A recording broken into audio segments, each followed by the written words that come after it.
On. Right.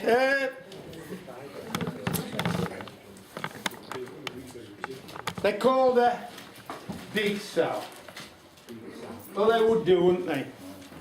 I mean, they was 6'6" and weighed nearly 20 stone. You only needed to take one look at her to know as a struck chain for a living. It was one of them lady chain makers from Cradley Heath. I mean, Sal worked in a little workshop at the back of her house in Cradley Heath. I mean, she didn't make the big anchor chains like the men made, working in teams of 2s and 3s, but they make the fiddly little stuff that the women usually made. She made fair-sized chain, and worked hard. It's just as well they did, because that drunken, idle, no good for nothing husband of hers, if he ever put in 2 shifts in 1 week at the colliery, well, it was cause for celebration. Well, there was a fair going to be held, and the place where this fair was going to be held has become a place that epitomises the black country these days. Come on in, Mark, because you ain't going to be out there forever. Yeah, it's whenever they show the black country on the TV, they always show it from this spot, and that's the junction of the Dudley No. 2 Canal. And you've got the Cobb engine house with its chimney in the background, and off to the left you've got the Netherton Tunnel. I'll tell you a bit about the Netherton Tunnel, that's if I can remember. It's just over 300 yards long, that's just short of 1 3/4 miles. It passes beneath the Rowley Hills at a point where they reach nearly 1,000 foot above sea level. It connects the Dudley Canal network with the Birmingham Main Line network. It's a big tunnel. I believe it was the last canal tunnel to be built in England. It's quite wide and it's got a towpath through it. You can still walk through to the other end to this day. But if you do, take a couple of good torches with you, because if one goes out, it's very dark in there, I can tell you. Anyway, this fair that was going to be held, they were going to have singers, dancers, musicians, and they even had one storyteller. Yeah, there's always one. Anyway, Sal decided to go to this fair. So she set off from her house in Cradley Heath up to Netherton. No great distance. And she was wearing a long black dress right down to the floor. She got starched white collars. And when she got to the fair, she met up with the 2 sisters. And the sisters said, "Hey up, Sal, where's that idle, no good for nothing, drunken husband of yours?" And they said, "I don't know, he's probably getting drunk somewhere." And they said, "You know, Sal, we don't know why you don't give him a good idea, because God knows you're big enough and strong enough." And Sal said, "Well, it ain't really my way, is it?" Sisters looked at one another. Well, there was going to be a sack race. Now I know what you're thinking when you know, before the times of health and safety. Oh, it's Sal. I only told this.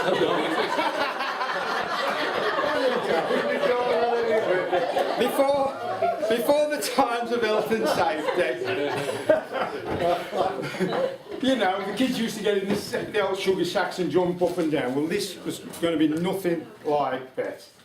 These sacks were going to be filled with 100 weight of coal, and they're going to be carried from one end of the Netherton Tunnel to the other and back again.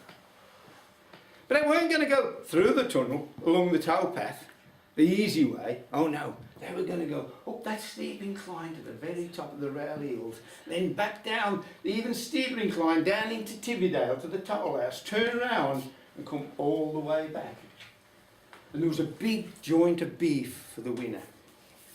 So Sal's sister said to her, "Sal, why don't you enter that race? You're bigger and stronger than any of these men."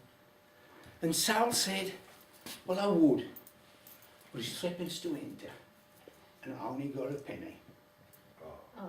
Yeah, I should think so, so come on. Always got to be a sympathy for that. I ain't got to prompt you lot, have I? I mean, I've told this story all over the country, and you know, gets a better response than that. I expect it to be more.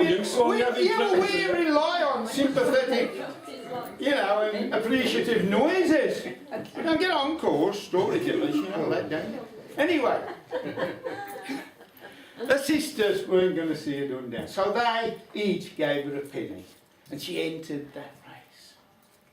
Well, she struck a peculiar figure walking up to the start line, because there was all these big men stripped to the waist, and there she was with a long black dress reaching down to the floor and the starched white collars. And when the men said it, they said, "Hey Sal, what you doing here? This race is for the men." But her sisters was there to back her up as usual. They said, "Who said it's for the men? You're frightened of her, Sal, are you?" They said, "Oh no, if her wants to make a fool of herself, all well and good." So they came under starters' orders, and Sal lifted that bag onto her back as easy as any of the men. Well, the starter fired his pistol and off they went. Now there's a lot of money put on this race, and not one penny was laid on Sal to win. Yeah, well, they knew it was going to be a long, hard race. So they got the storyteller to entertain the crowd while it was going on. Shame, man. Anyway, this storyteller, he told a story about sea monsters and princesses, kings and queens, you know, both ruthless and beautiful and whatever, you know. He delighted that crowd. He terrified that crowd. He had that crowd under his spell. That spell was broken when he uttered those inevitable words, the words that I really hate. And they all lived happily ever after. I hate stories that end like that. But that's not the end of my story, you'll be glad to hear. Oh no, this goes on forever. See, when the story finished, they all remembered the race. And the gambler said, "Oh, what's happening, you know?" And they started looking up towards the hills to see if they could see anybody. And I said to this one young lad, they said, "Get yourself up that tree, see if what you can see." Well, he got up the tree and he looked. And they said, "Well, can you see anybody?" And he said, "Yeah, I can see somebody." Yes. "Oh, is it? Who is it?" He says, "I think it's Big Sal."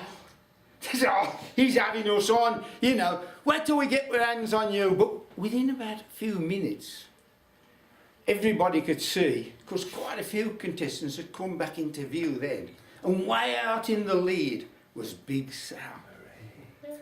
Yeah. And, well, to a huge round of applause, Sal won that race. Yeah.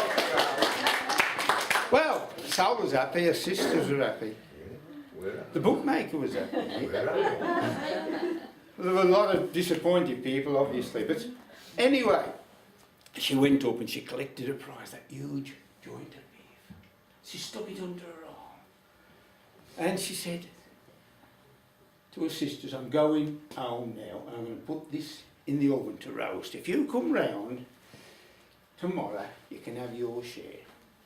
So off she went back to her house in Craig with that long black dress. The collars weren't so starched, they were all floppy with the sweat, obviously, you know. But anyway, she got back home and she put that a joint of beef into roast and started roasting very slowly. And all the time she was basting it, you know.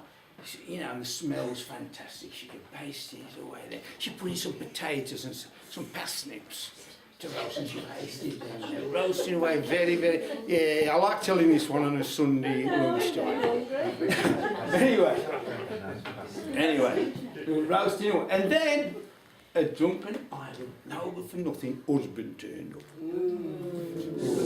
Yeah. He said, "Hey up, Sal," he says, I hear you won the sack race. I says, oh, what of it? He says, if I'd have known I'd have had a shilling on you. So, anyway, he said, I'm looking forward to my roast dinner. And at that he sat himself down by the side of the fire. And very soon he was fast asleep. Now, this bloke was very uncouth. You know, he ain't your typical black country bloke. You know? More like a brummer, you know what I mean? Anyway, you know, pretty soon he was snoring away and grunting and, you know, and actually he was breaking windows. Anyway, all this time, the beef was roasting away slowly and so was basting it. And eventually it was cooked. He was still fast asleep.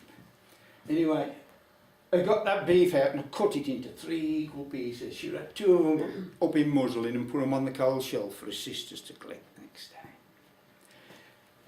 The other one she sliced up every last bit and put it on a big plate, along with them roast potatoes and the roast parsnips. She made herself a nice bit of gravy and poured it over. But before she sat down, she got herself a little earthen pot and she put it on the table. She got the baking tray and she poured the fat off that beef into that pot. That's to make beef dripping, so they didn't waste anything in them days. And when she did, she spilled a little bit on the table there. She didn't notice that. She sat down and he was still snoring and away and grunting and you know what. And she ate all the beef, the potatoes, the parsnips, everything. You know. When she finished up, she washed the dishes. And then she was just about to clean the table off. She noticed that fat that she'd spilled. Why now it had gone solid, you know how it does. And he was still there snoring away. So I rubbed her fingers in it. And I went over. And as he was snoring there, I rubbed it all round in his whiskers. And he carried on snoring. Then I sat herself down the other side of the fire.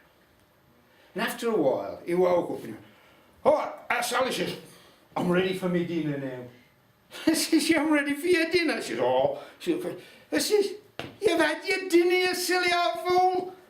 He says, have I? I said, don't you remember? He says, no, I said, look, you've still got some of it round your mouth. He licked and he says, what? He says, it must have been lovely. So I don't remember, he says, but it must have been lovely. He says, Sally says, you do look after me. And then he was about to drop off to sleep and I said, oh, don't go to sleep there. If you're going to sleep, clear off to bed. So off he went, he took himself to bed. And Sal sat there in front of the fire and I thought, I could have given him a good hiding. That wasn't my way, was it?